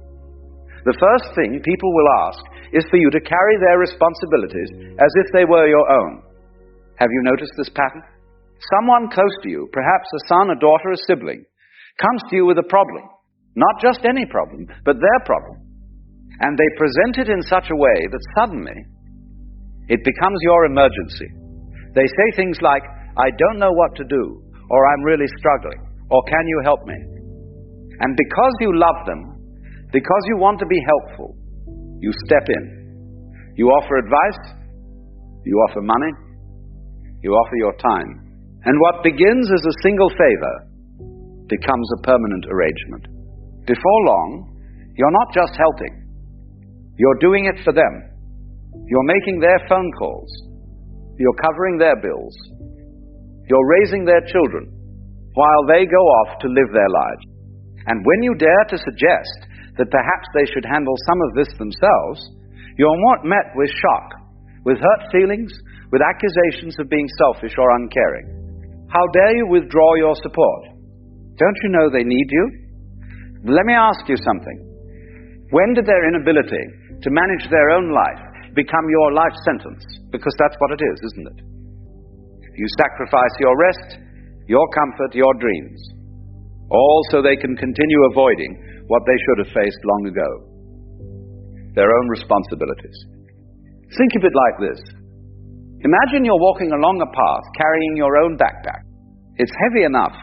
It contains your worries, your plans, your needs.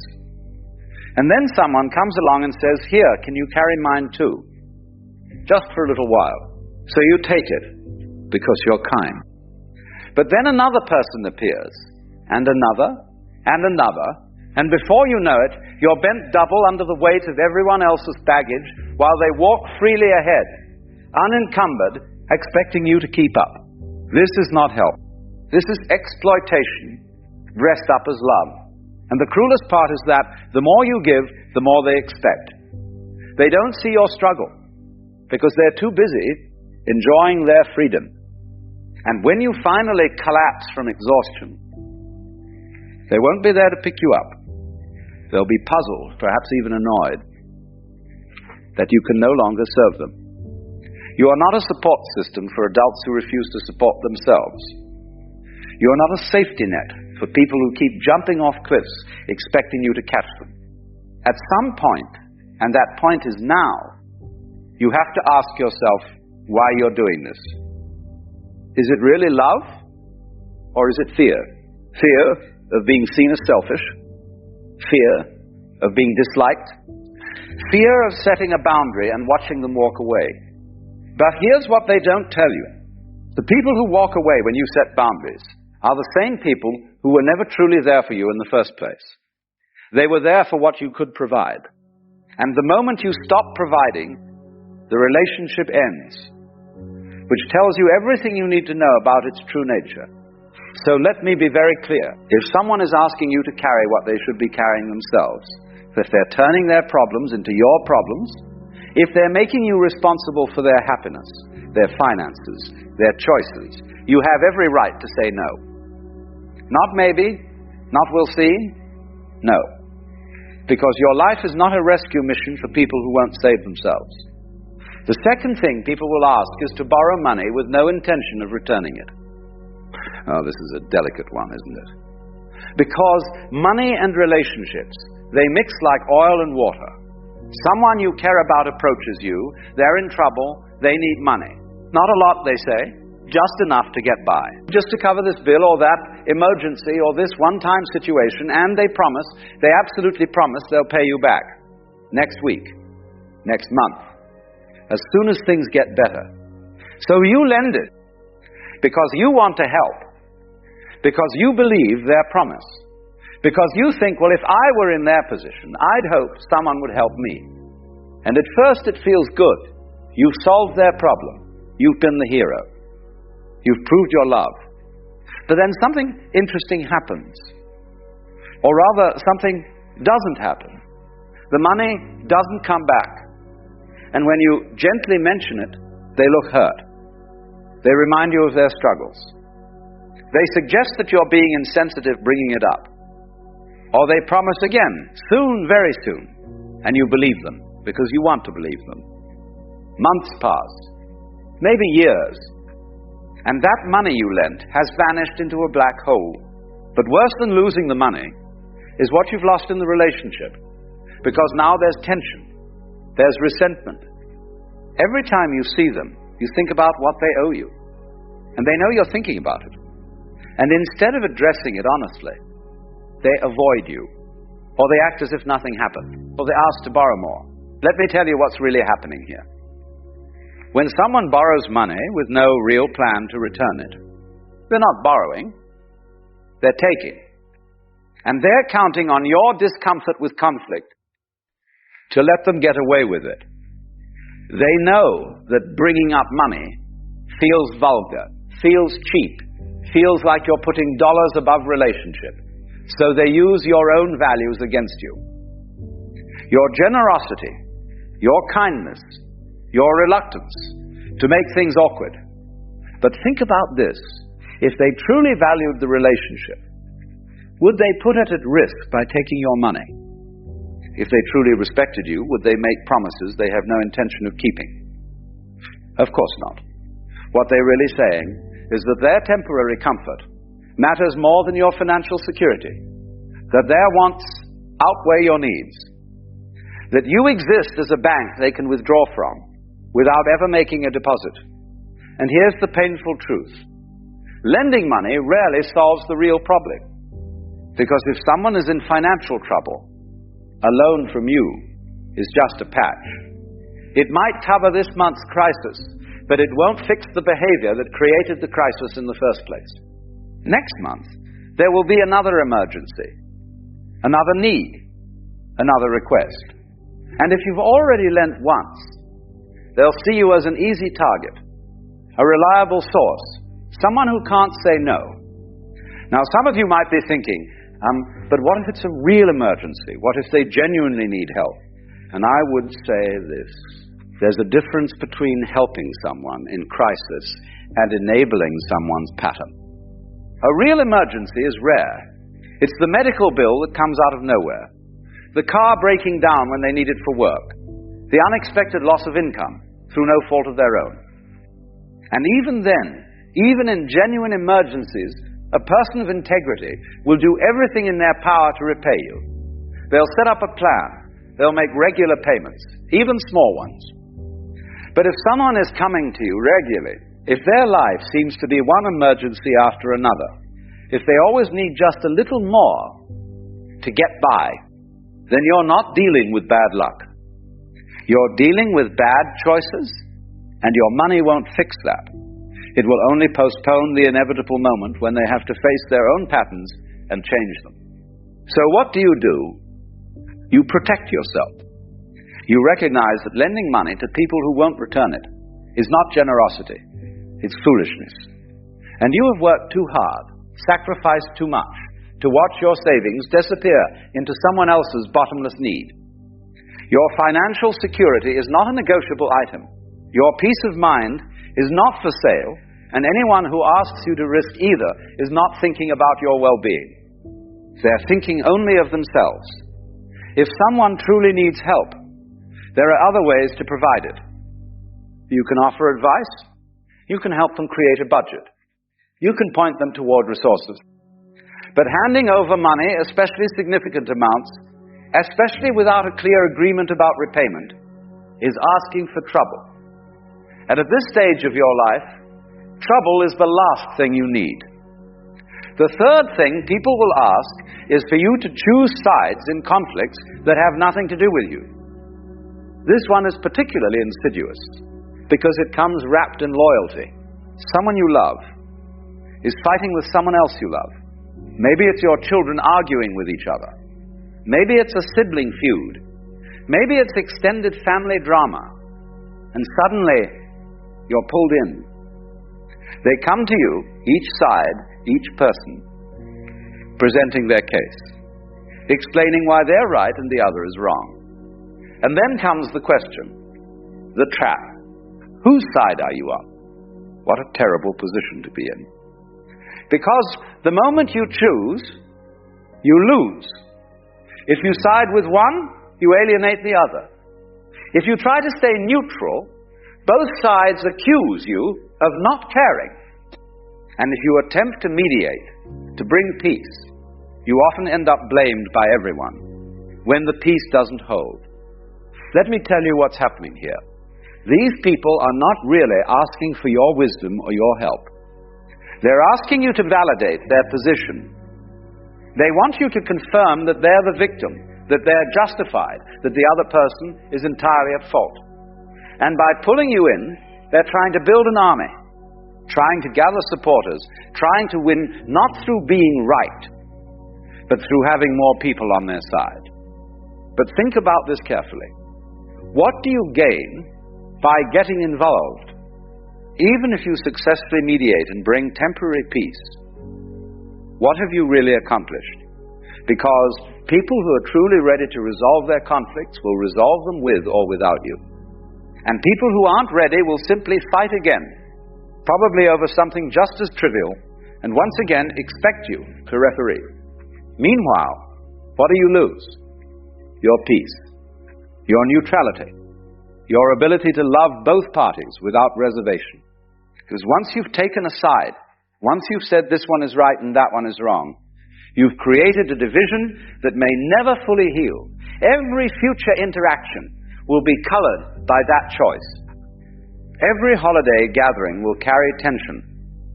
Every phone call will require careful navigation. And for what? To solve a problem that isn't yours, to referee a fight between grown adults who should be capable of handling their own disagreements. That's not wisdom. That's volunteering for unnecessary suffering.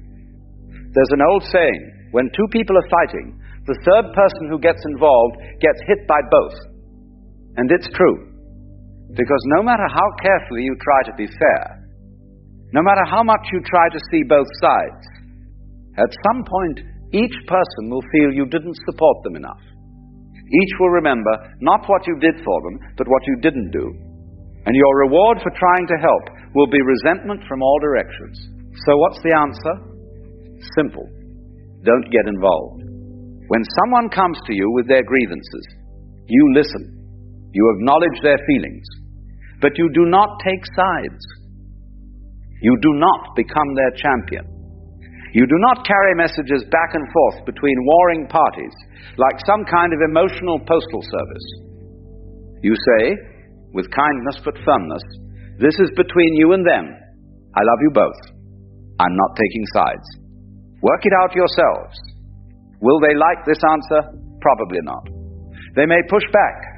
They may try to guilt you. They may suggest that if you really loved them, you'd support them, but hold your ground.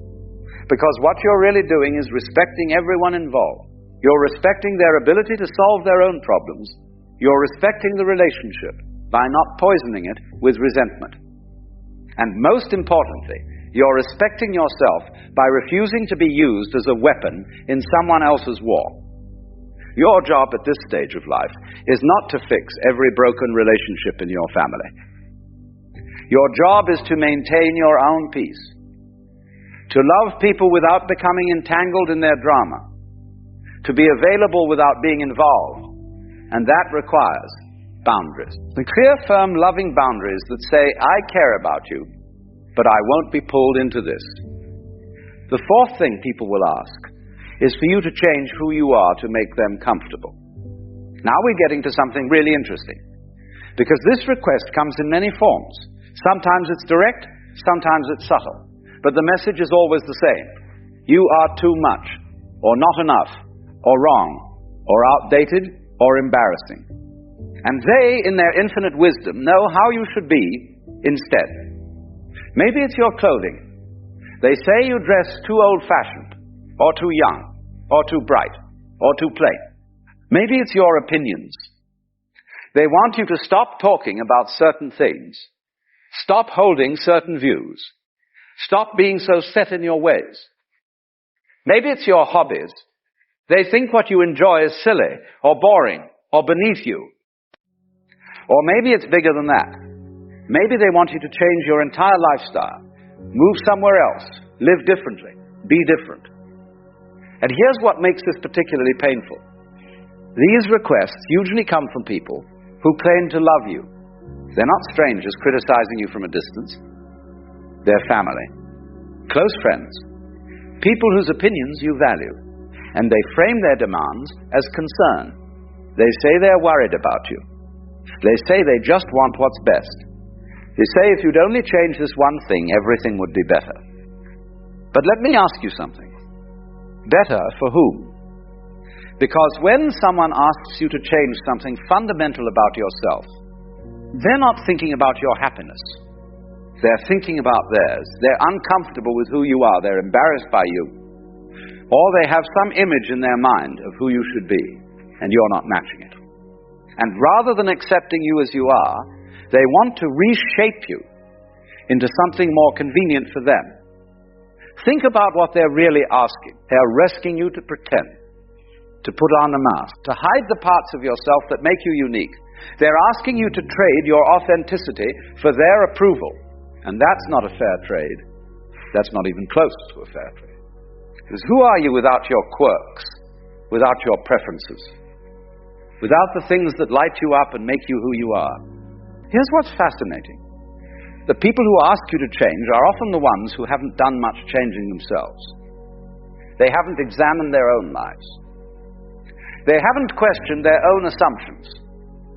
They simply follow the crowd, do what's expected, and then demand that you do the same. And when you resist, when you insist on being yourself, they become offended. But you've lived long enough to know something they apparently haven't learned. That the opinions of others are just that. Opinions. Not facts, not laws, not requirements. Just thoughts in someone else's head about how they think you should live your life. And you are under no obligation to live according to someone else's thoughts. Now, I'm not saying you should never grow or change. Growth is beautiful. Learning is necessary. But there's a vast difference between changing because you to become better and changing because someone else can't accept who you are. One comes from within, the other comes from fear. One expands you, the other diminishes you. So when someone suggests you need to be different, pause. Ask yourself, is this about genuine growth or is this about their discomfort? Is this suggestion actually helpful? Or is it asking me to shrink so they can feel bigger? And if the answer is the latter, if what they're really saying is, be less yourself so I can be more comfortable, then the answer is no. Not maybe. Not I'll think about it. No. Because here's the thing they don't understand. You've earned the right to be yourself. You've lived through enough years, enough experiences, enough trials to know who you are. You've paid your dues. You've learned your lessons. And if someone can't accept that, if your authenticity is too much for them to handle, that tells you everything you need to know about the relationship. It tells you they love an idea of you more than they love the actual you. And that's not real love. That's not real friendship. That's a transaction where you perform and they approve. And you're too old for performances. So wear what makes you happy. Listen to the music that speaks to your soul. Hold the opinions you've formed through decades of living. Be exactly who you are. And let those who can't accept it find somewhere else to direct their criticism. Because you didn't come this far to start hiding now. The fifth thing people will ask is for you to sacrifice your peace for their comfort. This is perhaps the most insidious request of all, because it doesn't usually come as a direct ask. Instead, it arrives as expectation, as assumption, as emotional manipulation dressed up as relationship. It looks like this. Someone in your life is unhappy. Maybe they're struggling with their choices. Maybe they're in a situation of their own making. Maybe they're just generally dissatisfied with life. And rather than dealing with their unhappiness themselves, they expect you to fix it, to absorb it, to make it your problem. They call at all hours, needing to talk. They show up unannounced, expecting comfort. They lean on you emotionally, financially, practically. until you're bent double under the weight. And if you try to create space, if you try to set limits, they respond with hurt. How can you be so cold? Don't you care? Don't you love me? What they're really saying is this: my emotional state is more important than yours. My needs matter more than your peace. You should sacrifice your serenity so I don't have to deal with my discomfort.